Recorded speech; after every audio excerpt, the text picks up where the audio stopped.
sabi tayo, huwag ka nang maarte dyan. Okay lang. Akin ako dito. Huwag ka naman pasip na raping kita. Talaga lang, ha? Actually, joke lang yun. Sige na, tabi tayo. Hindi ka naman siguro hipo, di ba? Okay ka lang. O di kaya ako na lang tatabi sa'yo. Bahala ka.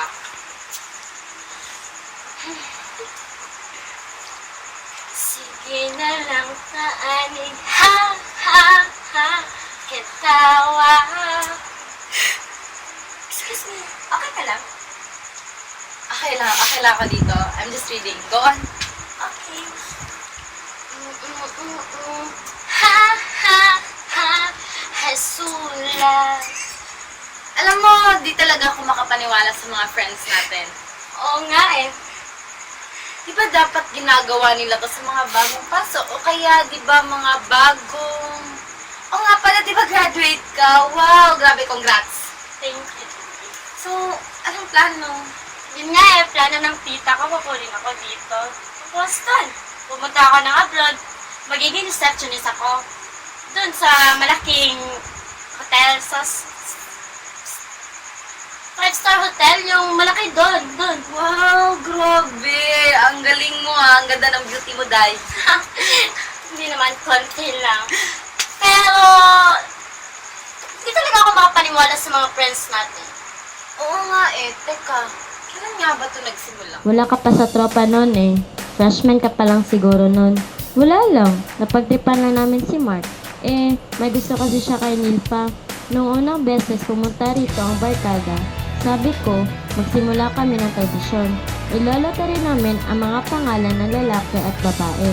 Kung sino yung mabubunot, silang dalawa ang pagsasamahin sa isang kwarto sa loob ng 3 araw. And we'll see what happens. Pero, dinaya namin nun yung kay Nilpa at Mark. Puro Mark at Nilpa yung pangalan na nakalagay sa lottery. Ano naman? Nakarma na nga ako eh. Pero, in our case, dinaya o talagang binunot-bunot? Alin sa dalawang gusto mo? Feeling ko na pagtripan lang talaga ako. Excuse me, dalawa po tayong biktima dito. Unless kung may gusto ka sa akin at Ang hindi kapal ng mukha mo. alam na nila. Baka ikaw. Alam mo, yung tradisyon ng barkada eh 100% success. What do you expect? E pagsamahin ba naman yung isang babae at saka isang lalaki sa isang kwarto for 3 days? Imposible namang walang mangyari, di ba? Yun nga ang point ko eh. Eh, paano kung may madisgrasya? Anong disgrasya? Alam mo na yun. Yung sex? Paano kung mag-sex sila? Nakakawa ka naman, hindi mo masabi. Ang alin? Yung sex. Ha? Sige nga, sabihin mo. Ang kulit mo. Sige na, sabihin mo. Sex, sex, sex, sex. Ang kulit mo, Sasha. You used to call me Ate Sasha. Well, Ate Sasha, graduate na po ako. I wonder if magtatagal tayo dito for 3 days. Bakit? Ayaw mo sa akin? No offense, Jess. Honestly, I found you very attractive. Pero wala akong oras doon eh. Alam mo na, kakabreak ko lang. Same here. Same here what? You find me attractive o wala ka rin time?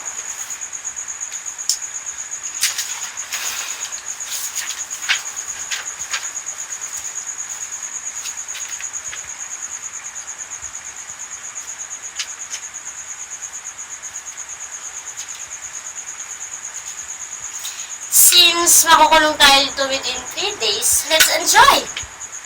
What do you mean? Let's have a drink! Kunin mo yung mainom dun. We're gonna be the first failure of this tradition. Oh my God! Perfect! Tama ka dun! Get the wine and let's have a drink. Here.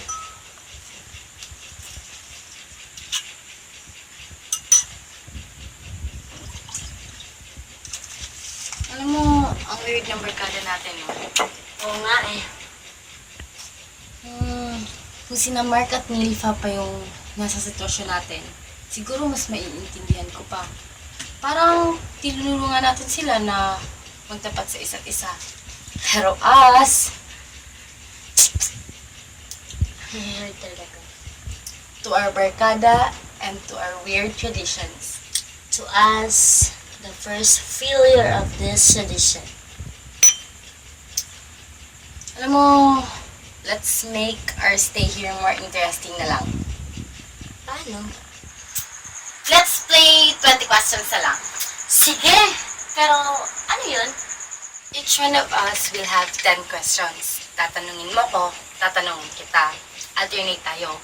Pero the thing is, hindi na pwedeng tanungin yung mga tanong na. Game?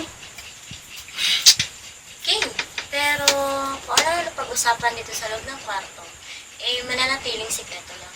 Of course! Do you wanna start? No, akin ang huling question. Smart move. So, my first question. What is your greatest frustration in life? Ang corny naman ang tanong mo. Wala kas challenge. Magtanong ka nga na mapapaisip ako. Simula pa nga lang, di ba? Sige, ano nga ba? Akala ko ba walang ka-challenge? Huwag ka nang maingay, nag-iisip ako. Tama, frustrated singer pala ako. Frustrated singer? Talaga lang ah! Pangarap ko talagang maging singer. Alam mo yun, yung tipong nagko-concert o di kaya'y vocalist sa isang banda. Kaya nga lagi akong nagbi-video eh, pero wala eh. Tuwing kumakanta ako, parang nagagalit yung langit. Did you ever have doubts about your sexuality? I mean, kahit minsan ba naisip mo na tomboy ka? Ako? Tomboy? Hindi ako tomboy no ano ka ba? Homophobe ka ba? Hindi ah. Talaga? Nabalitaan ko kasi, naging kayo daw ni Chrissy. Alternate tayo ng tanungan, di ba? Akala kasi ng buong barkada, tomboy ka talaga. Astig mo kasing tingnan. At saka, parang allergic ka magsuot ng pababae. Hindi ah, hindi talaga ako tomboy. Pero, na-attract naman talaga ako sa magaganda. Okay, it's my turn. How do you see yourself 5 years from now? 5 years from now, 5 years from now, siguro maging artista ko sa pelikula. Pagkakaguluhan ng mga tao, tapos marami magpapapicture. Not bad. Pero mukhang malabo yung sting ko sa movies. Papalitan ko na nga eh. Pag nakaipon ako, baka magpatayo na lang ako ng butik. Ayaw mo mag-bold? yak! Lahat kaya ng artista doon nagsisimula. May talent naman ako ah. Oops! It's my turn. Who was your first crush na barkada? Babae, lalaki. Ikaw bahala. Siyempre yung literal na may dating. Yung kahit sinong tanungin mo sa barkada, siya yung isasagot. Hindi kaya to pahulaan. Excuse me, 20 question kaya to. Sino nga ba? Yung crush ko kasi, nakilala ko sa coffee shop. Actually, na-attract ako sa kanya kasi di lang siya maganda. Napaka-friendly pa. Teka, parang... Ano? Wala. Ikaw.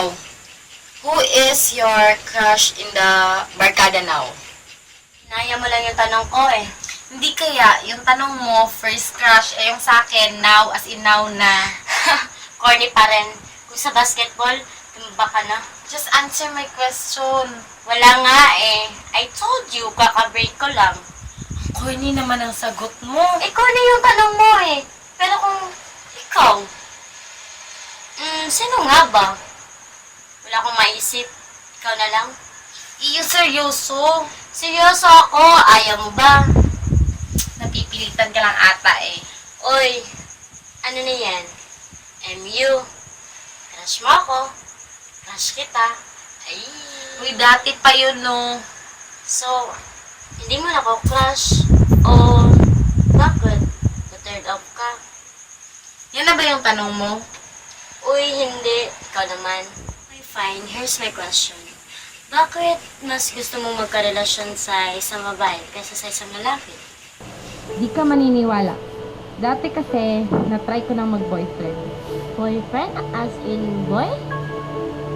Yeah. Pero wala eh. Pare-pareho lang yung nangyari. Bakit? Ano pang nangyari? Well, paulit-ulit lang naman ako niloko. Alam mo yung feeling na parang sasabog na yung puso mo? Kaya yun, naisip ko na lahat ng lalaki, playboy na, cheater pa. Pero pag ako naging lalaki, I will never hurt girls' feelings. Lalo na yung mga totoong magmahal. Hanggang sa nakilala ko si Phoebe. Grabe! Ang ganda niya. Head over heels ako sa kanya that time. Hindi ko nga alam kung crush ko ba talaga siya o insecure lang ako sa kanya. Pero I discovered it nung mas nakilala ko siya. Saklap naman ang pass mo, may hugot. Okay, fine. Ako nang malas. Pero ako na magtatanong ha. Well, what is the naughtiest thing you ever did? Yun yung tanong. I was with Joel and Jack at the same time. I really like Joel. And at the same time, I like Jack and Yolo. I mean, why not have them together, diba? Bonus pa yon. Pag ayaw lumabas si Joel, sasama ako kay Jack. Pag si Jack naman ang ayaw, andyan naman si Joel. It wasn't anything about love. Para lang yung experience and fun. Kaso, yun nga, I got caught. Akala ko, matakasan ko din yun. I just want to prove na hindi lang pala pwede mga lalaki ang mag-two-time. Kaya rin pala ng mga babae. Still a virgin. Saan ba galing yun? Basta lang. Basta, lumabas ka sa bibig ko. Ano sa tingin mo? So, virgin ka pa. Hindi mo ba napifeel? Of course, I felt it. Natural naman sa tao yun, di ba? Pero, nasa sayo yun kung anong gagawin mo sa urge mo. Natural naman pala eh. Bakit mo pinipigilan? I mean, pag naiihi ka, iihi ka. Pag nagugutom ka, kakain ka. Pareho lang yun, di ba? Pag iihi ka dahil kailangan. Pero hindi ka iihi kahit saan. Pag nagugutom ka, kakain ka dahil kailangan. Pero hindi lahat ng hinahain, kinakain. Yung paglalagay lang yun sa tamang lugar. At least yun yung pinagkaiba ng tao sa aso.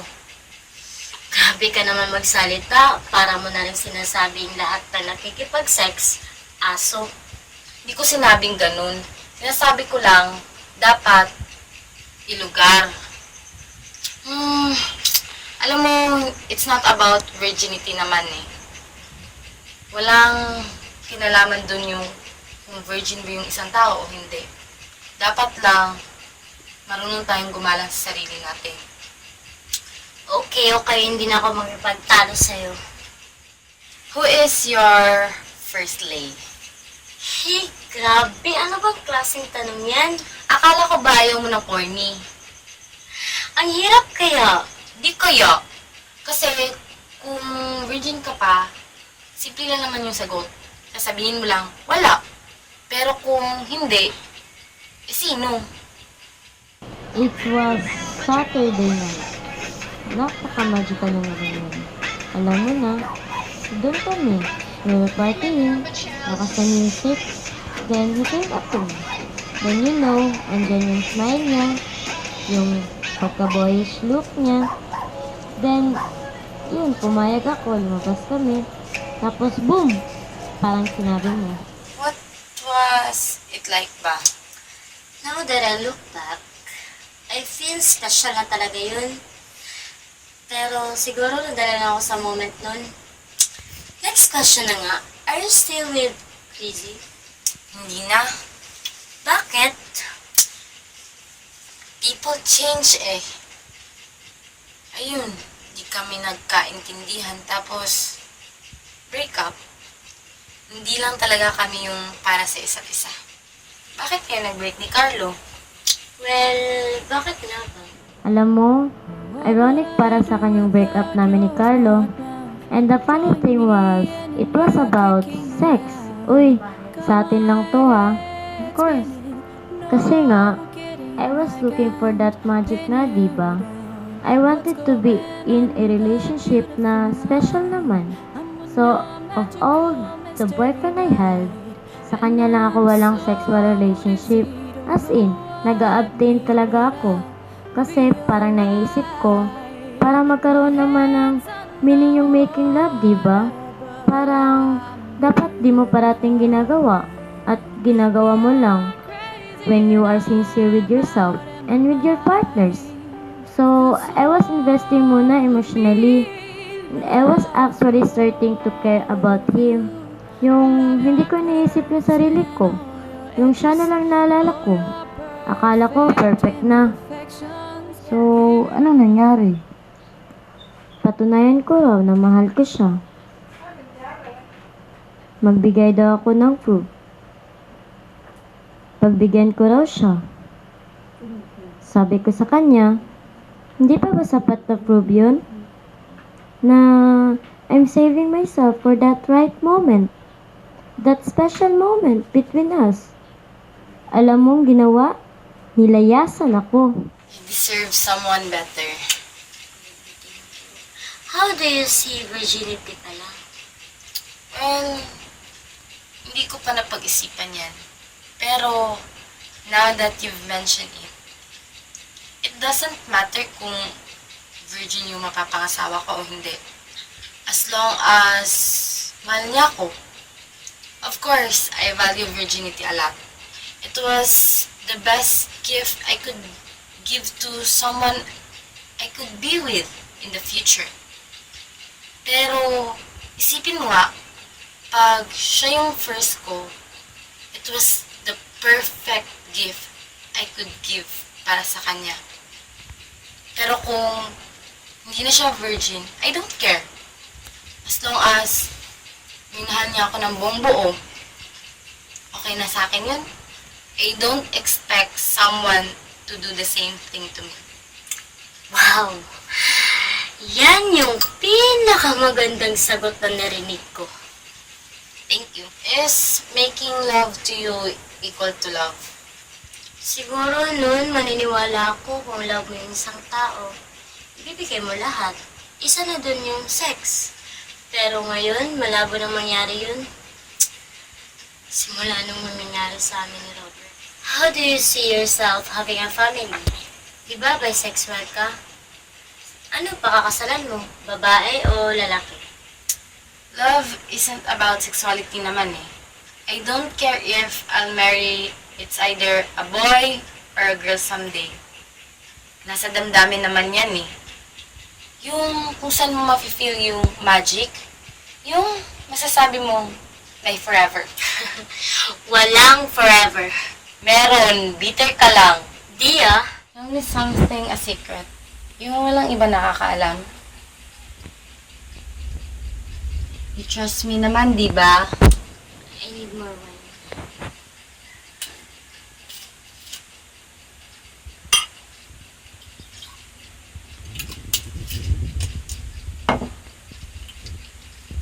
Take your time. Shit. Hindi ko naman ginusto eh. 2 months akong delay. Then I took the test. I found out na buntis nga ako. Nalalaman ni Joel tungkol sa amin ni Jack. Hindi ko alam kung paano ko to sabihin sa kanya. Hindi na talaga siya maniniwala sa akin. Na magkaroon na sana kami ng anak.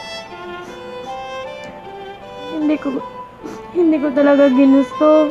Ayaw ko talagang magalit ng parents ko. Patay talaga ako sa kanila. Then, pumunta ako sa clinic. Doktor lang ang may alam. Hindi ko talaga ginusto itong lahat. Hana, pasensya ka na ha kung natanong ko sa'yo yun. Hindi mo naman kailangan sagutin lahat ng yun eh. Sorry talaga. Sa kanina mo gusto maranasan yung ganun? Siyempre sa magiging asawa ko, ano ka ba? Somewhere in particular, give me a name. A name? Basta yun na yun sa magiging asawa ko. Ikaw ba, if you could be something else, what would you be? Wala. Hindi ko alam. Siguro, a violin. Yes! A violin. Bakit? The violin surrenders her body to her player, her whole body and her whole soul, in full trust and sincerity. Diba, compared to the sounds of other instruments, ang tunog ng violin